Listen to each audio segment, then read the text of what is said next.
Recibí bullying en el colegio. Parece que porque soy Victoria Cipolitaki quieren hacer bowling conmigo.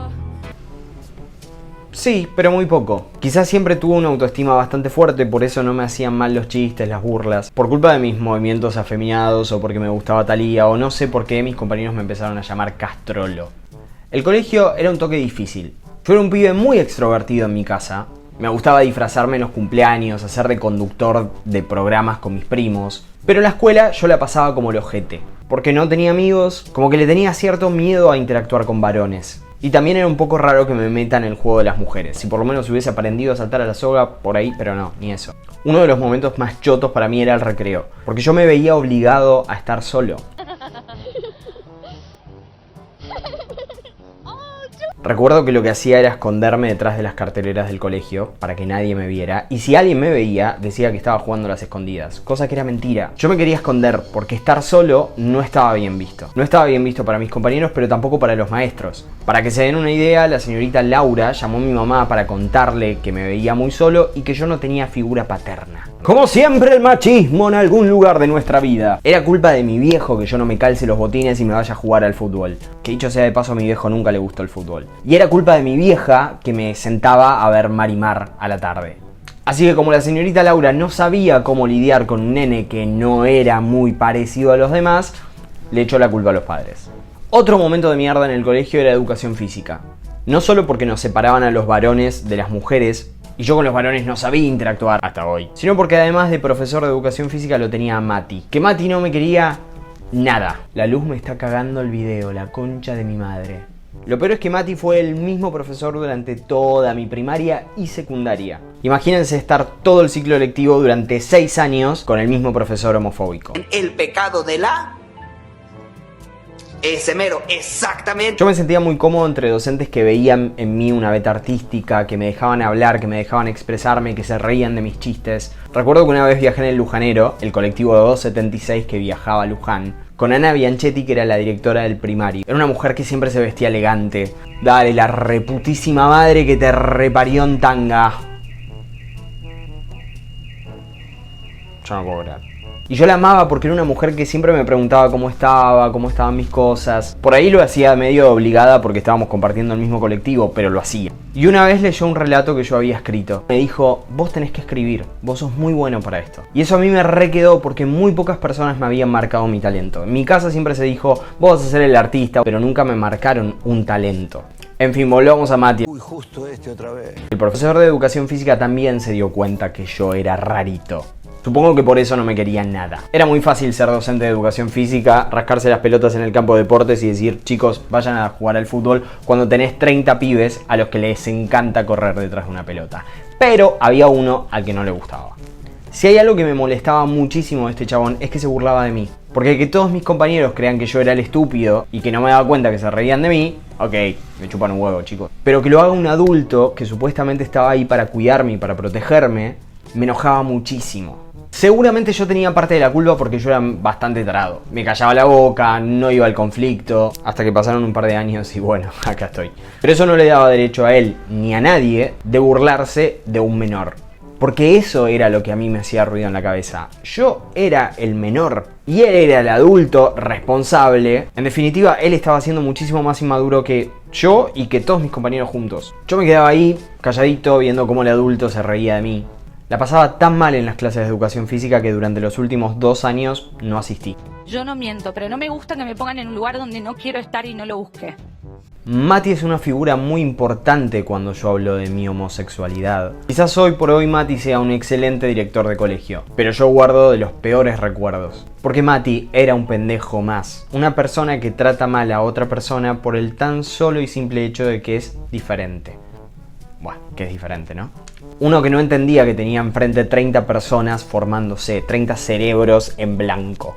Y que sus burlas, sus gestos, sus forreadas me iban a afectar a lo largo de mi vida, de alguna u otra manera. Porque a mí no me jodía lo que hacían mis compañeros. Mis compañeros no entendían y no podían entender lo que a mí me pasaba por mi cuerpo y por mi cabeza. La cabeza es parte del cuerpo. Siempre entendí que ellos no estaban transitando lo mismo que estaba transitando yo. Y para mí castrolo es una palabra muy importante porque me di cuenta que si yo me la apropiaba, nadie más me iba a joder. Y yo mismo empecé a boludearme con que era castrolo. Yo no los veía mal, ni tenía resentimiento ni bronca con respecto a mis compañeros. Pero fue muy divertido poder usar esa palabra para quitarles la potestad de boludearme. Parte mía se quería integrar a ese grupo, parte mía quería que los demás me conozcan de verdad, querían que conozcan al Gonzalo extrovertido y no al introvertido que se callaba la boca y que tenía vergüenza. Por eso supongo que la primer gran salida del closet la tuve en el colegio. Estábamos en 9º grado, clase de portugués, yo sentado al lado de Sole como casi todo el secundario. La teníamos a la genia de Mercedes tomándonos un examen. Y lo tenía todo planeado. Iba a poner la carta adentro de la carpeta de Sole para que Sole abriera la carpeta en su casa. Yo no quería ver su reacción, yo no quería que me responda, yo tenía miedo. Entonces preferí tirar la carta y huir. Dato importante, en uno de los últimos párrafos le escribí: espero que no te enojes, espero que no me odies, porque vos para mí sos como la pelusa de la alfombra.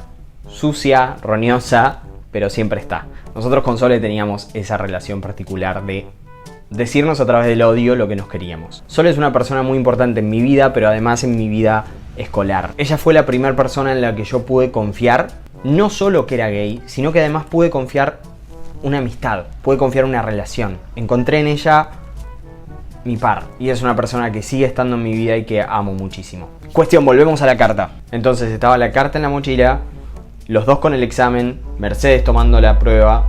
15 minutos después de comenzado el examen, Sole entrega la hoja en blanco. Y yo rogaba porque Sole agarre su mochila y se fuera. Pero Mercedes le dijo: no te vas a ir porque es muy temprano, sentate. Y Sole volvió a estar sentada al lado mío, sin el examen. Yo con el examen. Sole sacó la carpeta. Yo con el examen. Ay, madre santa, me tembló el ojete. Ya está, no podía concentrarme en el examen. Creo que sudaba y estábamos en julio. Sole abrió la carpeta, se encontró con la carta y me miró. Y yo quería morir. Me preocupaba mucho lo que estaba a punto de pasar. Sole iba a leer esa carta al lado mío. La profesora iba a pensar que Sole me estaba pasando las respuestas, pero en realidad Sole estaba leyendo una carta donde decía que era gay. La profesora le iba a sacar esa carta. Esa carta iba a llegar en manos de la directora, del profesor Mati, de mi mamá.